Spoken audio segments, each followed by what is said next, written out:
Reading listening പോലെ തന്നെ അതേ ഡിഫിക്കൽട്ടുള്ള മറ്റൊരു സ്കില്ലാണ്. ശരിക്കും റീഡിംഗ് എന്ന് പറയുന്നത് ഒന്നും കാണാതെ പഠിക്കാൻ പറ്റുന്ന ഒരു കാര്യമല്ല, അത് സ്കില്ല് നമ്മൾ അക്വയർ ചെയ്യേണ്ട ഒരു കാര്യമാണ് അല്ലേ?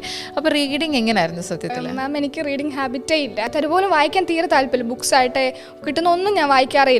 പക്ഷെ ഇവിടെ വന്നപ്പോൾ റീഡിംഗ് മൊഡ്യൂളുണ്ട്, അത് ചെയ്യിച്ചേ പറ്റൂ, വായിച്ചേ പറ്റൂ, അങ്ങനെ ഒരു അവസ്ഥയല്ലേ. അപ്പം ഞങ്ങൾ എക്സ്ട്രാ ഒരു റീഡിങ് മെറ്റീരിയൽ, അതായത് ഇപ്പോൾ മെറ്റീരിയൽ തന്നെ ആയിക്കോട്ടെ, അല്ലെങ്കിൽ ഒരു ബുക്കൊക്കെ വായിക്കാൻ തുടങ്ങി.